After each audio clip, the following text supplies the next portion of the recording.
오늘 아침 전북권 주요 뉴스입니다.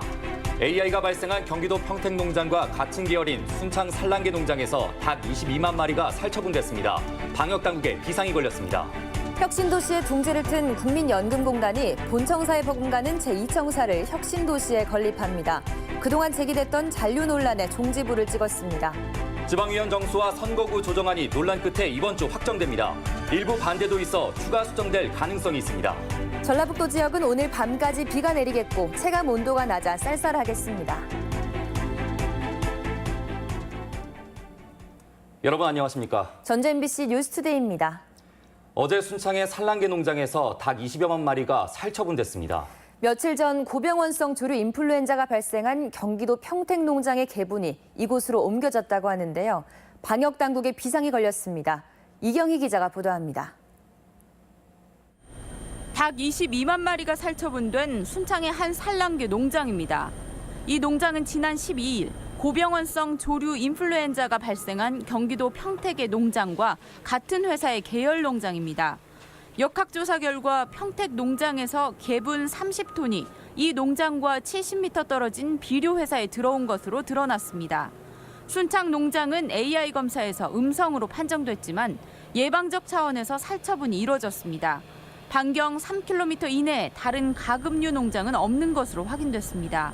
저기 한 400여 톤의 퇴비가 있어요. 여기에다가 생석회를 전부 다 깔고 비닐로 도포를 완전히 해서 더 이상의 바이러스가 발생하지 않도록 완전 조치를 했습니다.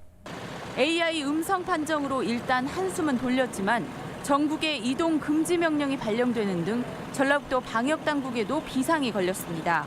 오리 농가에 보상금을 지급하고 사육을 억제하는 휴지기를 도입한 뒤 한동안 잠잠했던 AI가 경기와 충청권에서 잇따라 발생하고 있기 때문입니다.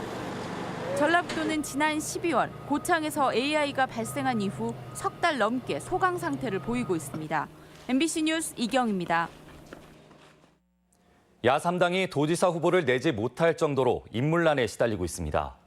민주평화당은 전북에서 민주당과 1대1 구도를 목표로 지방선거를 진두지휘할 상징성 있는 도지사 후보를 영입하겠다고 밝혔지만 아직까지 뚜렷한 후보를 발표하지 못하고 있습니다. 자유한국당과 바른미래당 역시 지지율 하락에 도지사 후보 공천은 고사하고 시장 군수 후보도 내놓지 못할 정도로 인물난을 겪고 있습니다. 지방위원 정수와 선거구 조정안이 논란 끝에 이번 주 확정됩니다. 전라북도 의회는 최근 전라북도가 제출한 시군위원 정수와 선거구 획정안을 오늘 행정자치위원회를 거쳐 오는 21일 본회의에서 의결할 예정입니다. 이번 안에 대해 군산시와 전주시가 정원 감축과 배분 문제로 반대하고 있어 추가 수정될 가능성도 제기되고 있습니다. 혁신도시의 둥지를 튼 국민연금공단이 본청사에 버금가는 제2청사를 혁신도시에 건립합니다. 서울 강남 사옥은 용도를 제한하기로 했고 잔류 논란도 종지부를 찍었습니다. 유룡 기자의 보도입니다. 국민연금공단 본청사 앞 너른 공터가 2020년까지 제2청사로 모습을 바꿉니다. 공단은 최근 신청사 디자인을 확정하고 612억 원의 예산으로 지하 1층, 지상 9층 규모의 제2청사를 건립하기로 했습니다. 500여 명이 상주하는 본청사에 맞먹는 규모입니다. 370명 직원이 근무한 공간으로서 주민 편의시설로 강당, 도서관 등이 제공될 예정입니다. 본관 규모의 공간은 제2청사는 향후 2,500조 원까지 확대될 기금 규모를 감안해 이를 운영하고 관리할 인력이 일할 공간입니다. 2년 전 이미 국토부 승인을 받았는데 이사장 교체 등 진통 끝에 이제야 첫 발을 내딛게 됐습니다. 공단이 전북 안착을 위한 적극적인 행보를 보이면서 기금본부 서울 잔류 논란도 수그러들고 있습니다. 서울 강남 사옥 리모델링은 일부 회의 개최를 위한 것일 뿐 전북에서 모든 업무가 진행된다고 못 박았습니다. 극히 제한적인 회의 업무 외에는 모든 업무는 전주 공단 본부에서 이루어지는 것을 원칙으로 하고 있습니다.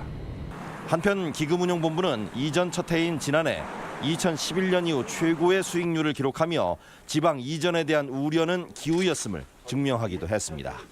MBC 뉴스 유룡입니다. 전라북도가 시외버스 부당요금 징수에 대해 도민에게 사과했지만 부당요금 환수에는 여전히 미온적인 태도를 보이고 있습니다. 송하진 도지사는 최근 도의회 도정 질의에 대한 답변에서 시외버스 과다 요금으로 도민들이 피해를 입은 데 대해 진심으로 사과한다고 밝혔습니다. 송 지사는 그러나 기초 자료가 없어 정확한 피해 규모를 산정하기 쉽지 않고 업체의 부당이익 환수도 이용자가 직접 소송을 하는 수밖에 없다며 즉답을 회피했습니다. 도내 학생들의 사교육비 지출이 비교적 낮은 수준인 것으로 나타났습니다. 교육부와 통계청이 발표한 지난해 초중고교생 사교육비 조사 결과에 따르면 도내 학생들은 전국 평균보다 7만 원 적은 월 평균 20만 3천 원을 지출한 것으로 집계됐습니다. 중학생은 25만 3천 원, 일반고 학생 21만 9천 원, 초등학생은 18만 8천 원을 쓴 것으로 조사됐습니다. 저소득 가구의 교육비 지원이 이루어집니다. 전라북도 교육청은 취약계층 가구에 비교재비와 수업료 등을 지급하기로 하고 오는 23일까지 읍면동 주민센터에서 신청을 받습니다. 교육급여 수급자로 결정되면 초중학생은 연간 최대 251만 원, 고등학생은 434만 원 상당의 지원을 받을 수 있습니다.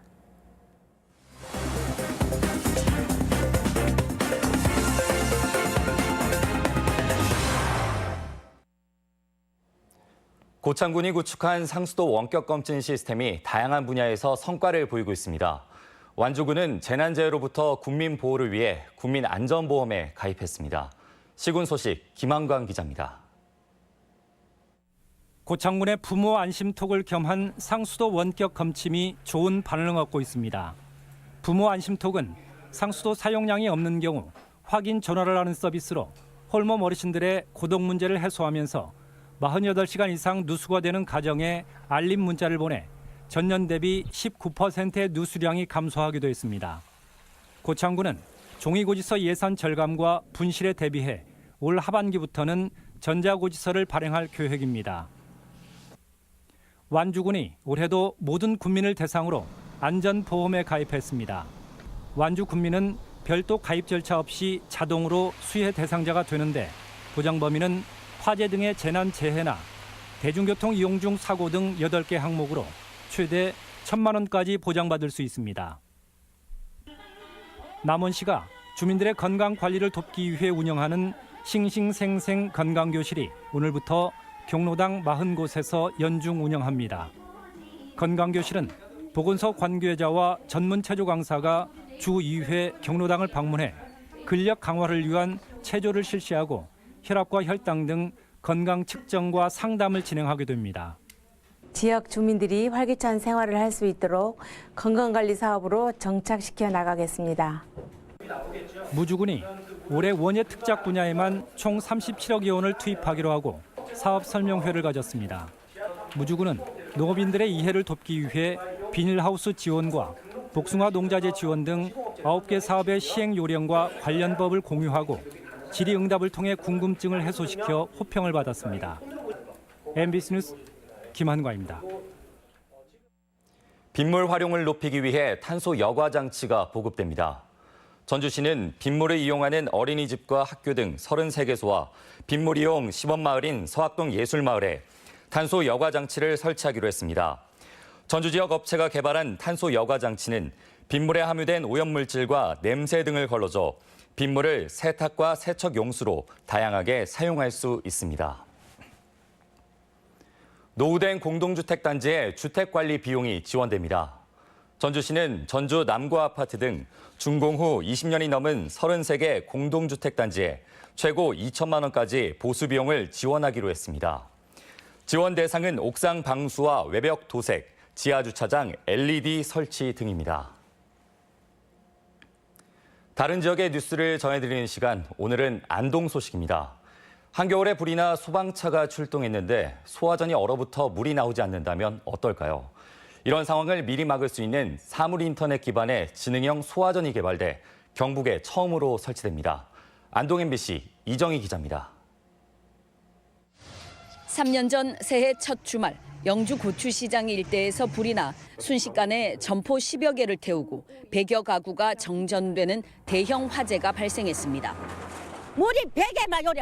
나 어제 매일 출근매일 요래 나오대요. 또 물이 떨어지대. 차가 엄마는 물 부러지면 집에 안 탔어. 한파에 상수도와 연결된 소화전이 얼어붙어 화재 초기 골든타임을 놓쳐버린 겁니다. 4차 산업혁명 기술은 이런 화재 진압에도 혁신을 가져올 전망입니다. 화재 발생과 동시에 소방차가 출동하고 그 사이 가장 가까운 소화전에서 경고방송이 나옵니다. 긴급 상황입니다. 차량을 이동해 주세요. 소화전이 영하로 내려가면 자동으로 난방장치가 가동돼 동결을 막을 수도 있습니다. 이 소화전이 얼었는지 안 얼었는지를 우리가 육안으로 봐서 파악이 안 되거든요. 사무실에서 모니터링 해가지고 소화전에 통신 모듈이 탑재돼 소화전 위치와 수압, 온도 등이 실시간 관제센터로 전송되고 관제센터에서는 이 모든 걸 한눈에 파악해 지령을 내립니다. 현장 도착이 1분 1초가 아주 아쉬운 상황이 많습니다. 신속하게 도착을 해서 소화전을 활용해서 화재 진압을 하는데 사물 인터넷 기반 소화전은 LG U+와 경북 소방본부가 공동으로 개발해 전국 최초로 경북에 시범 설치됩니다. 전국에 시설된 NB-IoT망을 이용한 서비스라는 게 가장 중요합니다. 어느 곳에나 설치가 가능하고 또한 항상 24시간 우선 겨울철 기온이 많이 내려가는 경북 북부 지역을 중심으로 전통시장과 상가 밀집 지역 50곳에 지능형 소화전을 설치할 계획입니다. MBC 뉴스 이정희입니다. 겨우내 차량 통행이 제한됐던 정령지 도로가 오늘 개통됩니다. 전라북도는 그간 눈과 결빙으로 통제됐던 고기 삼거리에서 달궁 삼거리까지 지방도 737호선의 차량 통행을 오늘부터 재개한다고 밝혔습니다. 또 지리산 탐방객들의 안전을 위해 해빙기에 우려되는 절개지 낙석을 수시로 제거하고 점검할 예정입니다. 다음은 우리 지역 행사와 문화 소식입니다. 음악 신인들의 등용문인 신인음악회가 내일부터 이틀간 한국 소리문화의 전당에서 열립니다. 군산 시립교향악단이 오는 22일 예술의 전당에서 정기 연주회를 갖습니다. 지난 한 해를 되돌아보는 전북 보도사진전이 오는 23일부터 전주 시민갤러리에서 열립니다. 서학동 사진관은 모레부터 4월 8일까지 상촌이란 주제로 지역 여성 작가들의 작품을 전시합니다. 사랑에 대한 이야기를 담은 연극 내 눈의 콩깍지가 전주 한옥마을 아트홀에서 공연되고 있습니다. 김제 원평장터에서 펼쳐졌던 독립만세운동을 재현하는 기념행사가 오늘 장터 일원에서 열립니다. 학교 체험기관을 소개하는 순창군 마을체험기관 박람회가 오늘 순창 실내체육관에서 열립니다. 전라북도 교육청은 학생과 학부모를 대상으로 하는 전북교육 아카데미를 오늘 진행합니다. 군산 새만금 아카데미는 모레 시청 대강당에서 개그맨 엄용수 씨 초청 강연을 진행합니다. 전주 역사박물관이 태조 이성계의 발자취를 따라 현장 답사 참가자를 오늘부터 나흘간 접수받습니다. 3월 19일 월요일 전북권 날씨입니다. 어제부터 비가 내리고 있는 전라북도 지방은 일부 지역에선 낮 동안 소강 상태를 보이다가 밤부터 차차 그치겠습니다. 예상 강수량은 5에서 20mm이며 오늘 낮 최고 기온은 전주가 13도, 순창이 14도 등 9도에서 14도의 분포로 어제와 비슷하겠습니다. 바다의 물결은 서해남부 전해상에서 0.5에서 2m로 높게 일겠으며 해상 곳곳에 안개도 끼겠습니다.